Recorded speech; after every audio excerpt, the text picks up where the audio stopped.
Greetings, fellow gorehounds, and welcome back to a Blood Splattered vlog. I'm the Horror Guru. And I'm Art the Cat. I am the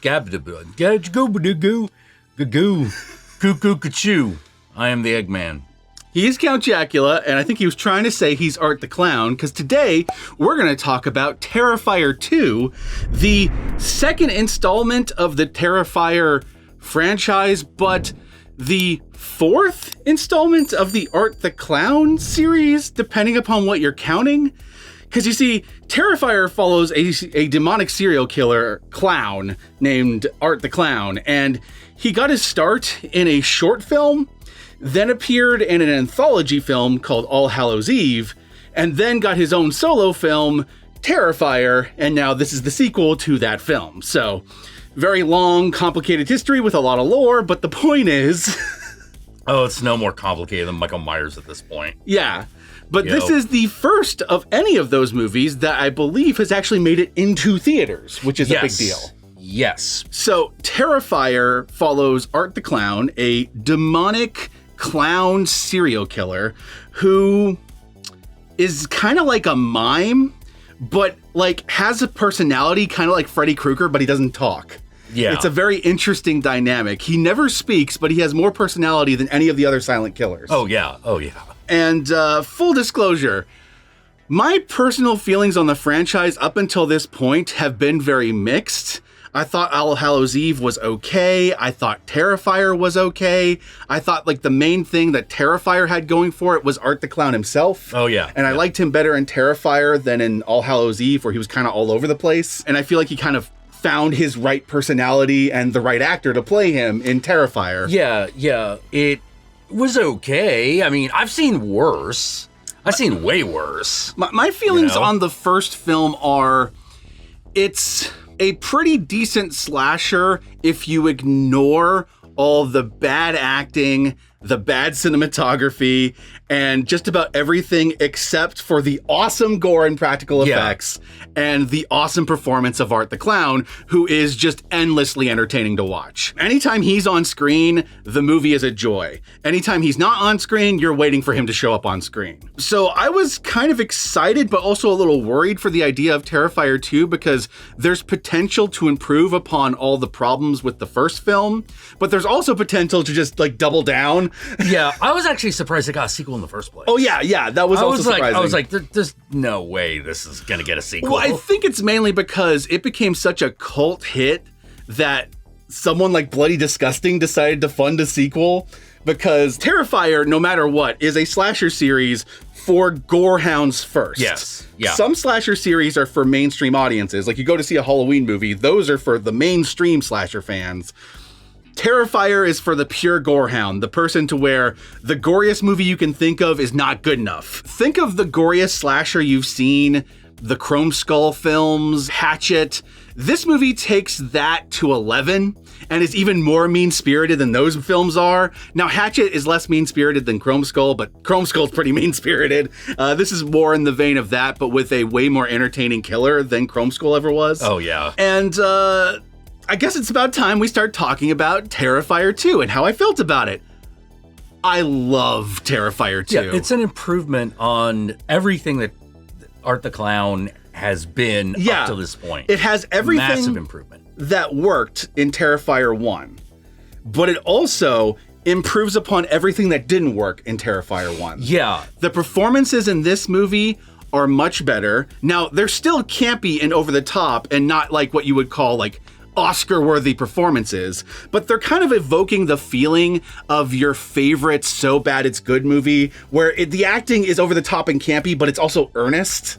Yeah, you're just like Chopping Mall or something. Yeah. Just sort of like, that's not the best acting, but exactly. Like, it works. Exactly. You know? Whereas I felt with the first Terrifier, the acting felt very cynical to me. Like, I don't know what it was about it, but just... Yeah. There was just something about that first movie that felt a little too cynical. But like the acting in this feels super earnest, and the characters as they are written are much more interesting and much more compelling characters than the characters in the first movie.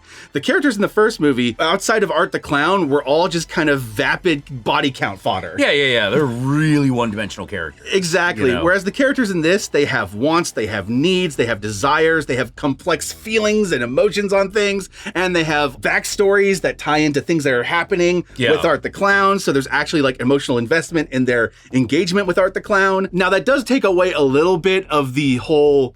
One of the things about Art the Clown that I know a lot of people like is there doesn't seem to be any rhyme or reason to what he does. He just does.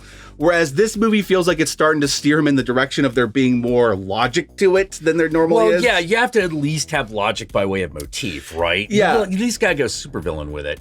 Which is if he's a psychotic killer clown, then everything he does has got to be psychotic killer clown based. Well, it's one of those, like, Art the Clown having no rhyme or reason works really well in an anthology setting in which it's just a random short, each scene of Art the Clown doing a different thing. Yeah. That's what All Hallows Eve basically did. Him having no motivation or desire or anything outside of just doing random ass shit is a little harder to make a compelling narrative out of in a 2-hour movie. Yeah. And this movie, Terrifier 2, is 2.5 hours, if you can believe it. This is a long ass goddamn slasher movie, but not a second of it is wasted. Yeah, one of the things that they did that I was really happy about, big improvement on the first one, is in the first one, he kind of just has magic powers out of nowhere. Yeah. Like if you hadn't seen the original All Hallows Eve stuff, you just started with Terrifier. Yeah. You're like, well, this is gonna tell me everything I need to know, right? Wrong. Yeah. Wrong, so wrong. And you're just sitting there like, wait, he can come back from the dead like that? Yeah, like I got the vibe with the first Terrifier was that he was trying to break some of the slasher conventions. So like, there's a point in which Terrifier in the first, Art the Clown, not Terrifier. Art the Clown in the first film, like the final girl is about to defeat him and it's all great and whatever, and she's gonna deliver the final blow, and he just pulls a gun out and shoots her. Yeah. Which is like totally breaking all slasher rules. You can't just pull out a gun at the last and second shoot somebody. and kill the final girl. That's just bullshit. But Art the Clown and Terrifier 1 did shit like that, including him just randomly having magic powers at the very end. Yeah. They were kind of treated like they were plot twists, and whether you liked them or didn't like them depended upon your taste. I was kind of half and half on them. I'm like, these are interesting twists because you don't see them in slasher films a lot, but at the same time, they're kind of unsatisfying. Yeah. But because like you find yourself going like, what just happened? Mm-hmm. Like if you weren't ready for it, you actually feel kind of ripped off, like the movie kind of cheated. What I like about this movie is that he starts off right away doing supernatural shit, so it's just kind of there from the get-go. Yeah, so it doesn't catch you unawares. Some of the things he can do catch you unawares, but the fact that, look, expect the unexpected. Yeah. They let you in on that immediately. He now has Freddy powers and can appear in someone's dream, right? Yeah, just for no reason. Yeah. He's going to stalk these main characters in their dreams and in the real world for whatever reason. And in this one, he actually has like some sort of connection to the main characters, though it's not completely explained, and I believe they're probably going to try to build upon it in future sequels. Yeah, which they're obviously, they look like they're going to do the Hatchet thing. Yeah. Where every sequel does another dumb thing with his backstory. Yeah, they're just going to keep expanding upon it until it gets more and more ridiculous. That I guarantee that's the direction they're going. Until he's the bastard son of an insane mime that sold her soul to Satan on a full moon with a werewolf, like... Whether or not any of that is satisfying is going to rely on the sequels to build upon. But as it stands, I thought this movie really did work on its own. Yeah, I would agree. In fact, I would even argue that starting with this film instead of the first Terrifier might benefit you, even though you might be a little lost in the first 5 minutes of why he's breaking out of this morgue and shit, Yeah, well, it's like watching Friday the 13th Part 2. Mm-hmm. If you hadn't seen the first one. You don't need to have seen the first one to see Friday the 13th Part 2. They do put nice little recaps throughout. It's not like previously on Terrifier, but they do have news reports talking about what happened in the first film and characters referencing the events of the first film. So you're not going to be entirely lost. Yeah, and some characters from the first film return in the second. Yes. But not in a way that you need to know who they are outside of former victim. They let you know who they are before you see them. Yeah. So it helps. Yeah. The first movie was extremely cynical and mean-spirited. This movie still has that mean streak, But I don't know how else to put it. There's like this weird hope to this movie. It's a lot funnier. Yeah, it's not just funnier. The plot itself is literally more uplifting. Yeah, because like at the end, it's just sort of like, well, look, if Art the Clown has magic powers, then that means magic is real. Like this one has a proper final girl that can actually do something to Art the Clown. Which we'll talk more about in the spoiler section. Like Art the Clown can't pull the same shit on this girl that he could in the first film. Yeah. Where the first one's just like, oh, you're fucked. It's Art the Clown, you're fucked. This one's like, well, there's a chance you could stand Art the Clown, but it's going to be really fucking hard. Yeah. This movie I also think is a lot funnier than the first film. I feel like this one found the right tone. I would agree. It feels a lot like the cinematography, the acting, and the comedy feel like a 1980s direct-to-video movie, but elevated. Yeah, I would agree. Like it feels like one of the better ones, like your Maniac Cop 2 or something like that. One of my problems with the first film is I didn't like the cinematography of the first film because it just looked like a really bad straight-to-video shot on shitty movie of the early 2000s. Yeah. It was very dull looking. We're doing that same thing. We're doing this same thing, but the cameras are better than they were in the 80s, right? And this one has that same kind of shot on shitty vibe to it, but there's a lot more color put into There's a lot more intention behind it. Yeah, instead of haphazardly shot that way, it looks like it was deliberately shot every way it was. Yeah. They either found a way to turn a limitation into an asset or it was an intention from the beginning. Yeah, absolutely. But of course, there are going to be many gorehounds out there that don't give a shit about any of this stuff. They like the first Terrifier. So what you want to know is this film as gory and as messed up as the first film? It's more so.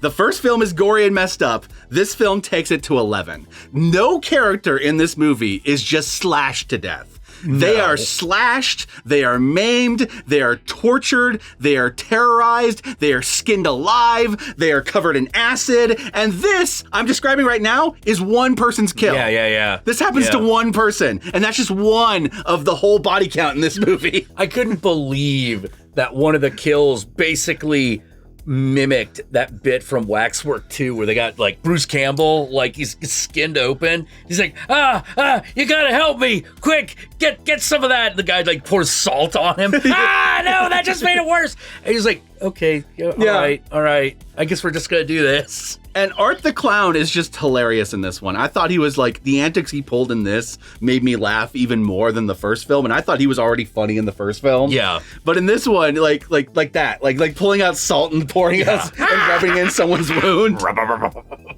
Which is like not the most extreme thing he does to that person, but it's the funniest moment where you're just like, oh, come on, man. You son of a bitch. Okay, this is hard to describe, and although a lot of horror fans will argue with me on this, the first Terrifier film had this weird, I don't know what else to call it other than this weird, like, sexist bent to it. Oh, yeah. Like I know what you're talking about. Art the Clown didn't just kill women in that, to be clear. Right. But all the characters that were women were presented as these kind of vapid, like, ditzes. Yeah, to the point where you're actually like, and so you're watching it's a little uncomfortable. Yeah, you're watching all these really vapid women getting mutilated in a way more extreme fashion than you're used to in a slasher film. And then on top of that, there's no final girl because you can't beat Art the Clown. And so you leave that movie kind of feeling like, I normally don't feel like this after a slasher movie, including movies like Maniac. I never felt this way. But I left that movie going like, did that movie not like women? You know, and like, I didn't fully believe that was true, but it was a vibe I got. Whereas I watched this film and I go, okay, oh no, that was just, they didn't intend for that feeling in the first film. That just happened. And in this film, they make it very clear, no, that's not how they feel. And they do that while still being as vicious and cruel as he was in the first film. So I like that they were able to address that criticism of the first movie while still keeping the edge of the series. Terrifier 2, I think, is one of the best slasher sequels of all time. I think if you were to make a top 10 part 2s in a slasher franchise, I would probably put this somewhere up there. You know? Up there with like Hatchet 2, which I fucking love Hatchet 2. Yeah. Up there with Texas Chainsaw 2. I love Texas Chainsaw 2. I think it would be totally up there, and I think it's well worth your time. The fact that it is getting so much press is great, and the fact that it is dominating the box office means we are going to get more Terrifier films. I am looking forward to Terrifier 3 and 4 now. Keep it up. This is coming from someone who was just like really mixed on the first movies in the art series. I was actually really underwhelmed. I didn't hate them. Yeah, but it was never a hatred. It was always just like, there's potential here, but I don't feel like it quite reaches it. And for all the hype the first Terrifier got among horror fans, not among the general populace, but horror fans hyped that first movie up a lot. Yeah. And when I finally saw it, and when I left it going like, well, the gore was great, that was worth the hype. Art the Clown is great, he's worth the hype, but the rest of the movie was like one of like the worst slashers you've ever seen. Yeah. Now, to be clear, I had the same problem with the Chrome Skull films, where I felt like the gore was great, the killer had a cool look, but then everything else around the film was like poorly written and poorly acted, and didn't really do much for me. How many of those movies did they make? They only made 2, right? I think it was Laid to Rest and Laid to Rest 2 Chrome Skull. Yeah. I think those are 2. But Art the Clown, I felt like had more potential than even those films did, because Art himself is immediately magnetic. Well, the guy playing, the guy in the costume is great. And that's the other thing, like him donning the role in Terrifier, because he didn't play him in All Hallows Eve or the short film. I feel like he put more personality into it than even the short film had. Oh, yeah. And he really made the character for me. Oh, yeah. So I'm glad they got him to come back for this one, and I hope they have him come back in the next ones. Yes. Who is it? I don't know the actor's name. Yeah. All right. Yeah. David Howard Thornton is the guy who played him in Terrifier and Terrifier 2. And he does a great job. Yes. He does a great job. Like he's going to be up there with Robert Englund and Kane Hodder, any of those guys who played an iconic slasher killer and made a name for themselves as that. Right. He's definitely gonna be up there. Terrifier 2 gets a full recommendation from me. Go check it out. It is definitely the slasher film of the year that was made exclusively for gorehounds. So if you're a pure gorehound, you want to see blood, guts, mutilations, go and check out this one. But no, unlike Terrifier 1, this one's actually got a pretty soft heart. It's got the heart. Yeah. And with that said, my fellow gorehounds, let us move on to the spoilers.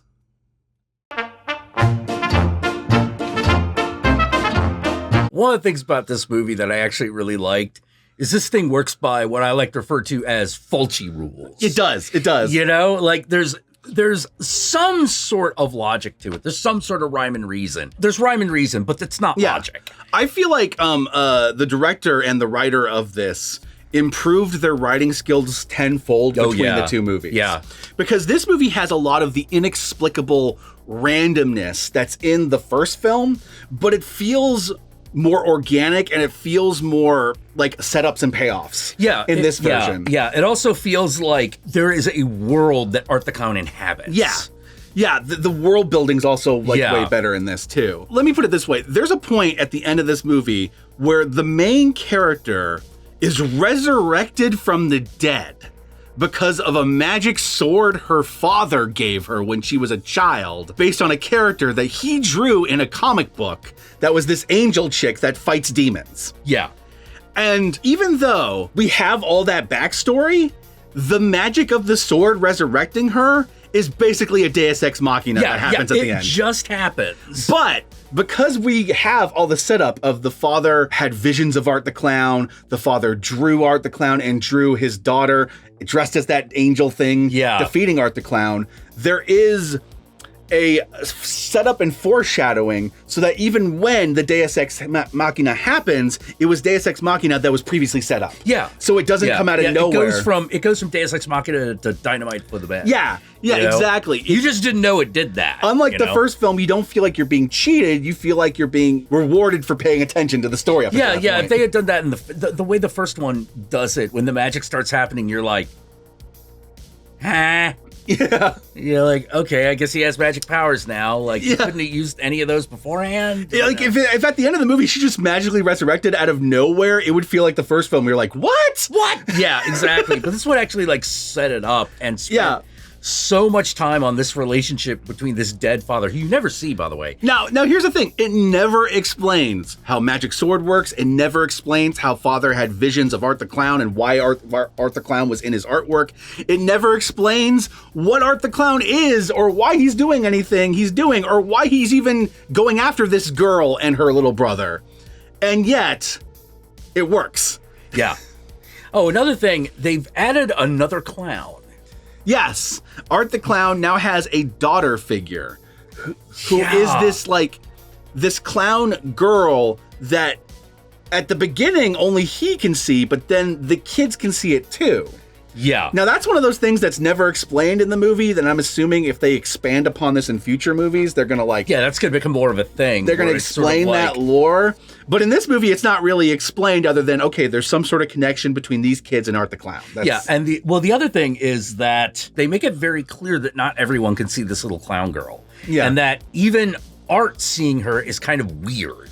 There is an alternative interpretation that I've seen some people have, and I can totally see it, is that the little girl can choose to be seen by certain people. That's entirely possible. And it's entirely possible that she's choosing to be seen by these people, but not the people at the beginning of the movie. The other thing that this adds is like a children's television show that Art used to be part of. Yeah, which is apparently also like the 9th level of hell, according to the credits. Yeah. In the credits, it's listed as like the 9th level of hell. So you're like, okay, so that was like hell? Yeah, and hell is basically this UHF television show where they're just these dead kids eating cereal and swinging on swings. Now, here's the thing. It introduces all these lore bits, all these little tidbits and Easter eggs and lore. Doesn't explain any of it. So for me personally, I feel zero desire to try to figure it out because I guarantee we do not have all the information. Oh, yeah. I guarantee you're not going to be able to figure out everything because the next movies are going to introduce shit that like was never brought up before. Yeah. It's gonna bring up the fact that his granddaddy was a voodoo priest. Exactly. You know? So for me, I'm just going to enjoy the ride and see where this goes. Oh, yeah. You know? Yeah, it's one of those. If you need things to make absolute sense and you need to know exactly what his powers are, blah, blah, blah. Look, kid, it ain't that kind of movie. Yeah, it's way more like Lucio Fulci. Weird shit happens just because it can happen. But it's way better set up that things can happen. Yes. Than the first one. Yeah. You know, because the first one does not warn you that, like, all of a sudden, there's just gonna be magic. He can just survive a gunshot wound to the head. Yeah. You know, you're like, that was an option? I was reading some interviews with him. According to the director, in the first film, it's supposed to be that Art the Clown didn't know that was going to happen, that he was going to resurrect. I didn't read it that way, but that's apparently the way it was intended. So I still think the movie could have done a better job of letting us know that something like that might happen. I'll be completely honest. I think the lore and everything is very sloppy, but I think this movie still works. The second one? Yeah, the second one. I think the second one works really well. The second one really fucking works. And what works for me about it really is this girl, her connection to her father, and this kind of like the love of the father helping save the day in the end. Yeah. And like her relationship to her little brother. And her little brother is kind of like the horror hound, like surrogate, the guy who's kind of a little too into true crime. Yeah, he's like Corey Feldman from Friday 4. People kind of think he's got to be a serial killer because he's into all this spooky shit, right? Right. And the only one that like really to the point where even you as the audience are going, dude, I think you're a little too into this. Well, dressing up as Art the Clown the year after Art the Clown went on a murdering spree is a little much. Yeah, that's a bit much. Let's be real. Yeah. That's a little much. This movie has a big heart to it, and that to me is what made all the difference, was having these characters I actually care about. And here's the thing: you can make characters that are unlikable that are still compelling to watch. Yeah, the problem with fascinated with. The problem with the first one is that you're just waiting for them to die one by one. You know. Okay, great example. This movie has a best friend character to the main character who is an unlikable character, but I enjoyed her way more than any of the characters in the first one. Yeah. You know, especially like the whole sequence where they fucking get high on Molly and go to the party. Oh yeah, she makes bitch moves. Yeah, she has total bitch moves. She drugged her friend. That's a complete bitch move. But she was still like a very interesting character, and I enjoyed watching her.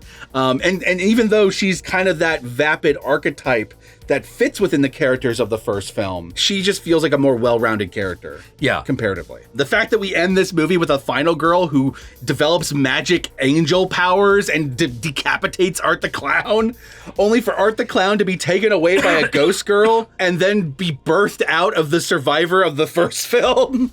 Yeah, just his head, by the way. Just his head. She fucking pushes his head out of her birth canal. It's one of those, I don't know what's going on. I have no idea why anything's happening. Well, I do know why certain things are happening, but there are other things I have no idea why it's happening. Like, I have no idea how Father was able to give her magic sword or anything like that, but it worked as a narrative. Yeah. It actually did work. It made this compelling story of like picking up the father's weapon and defeating the monster, and the father's love helped prevail beyond his death. You know? And it was a little touching in that way. And in between all that, you have Art the Clown skinning a girl alive, rubbing her skin with salt and acid, and then presenting her lifeless but still alive corpse to her mother as a trick or treat.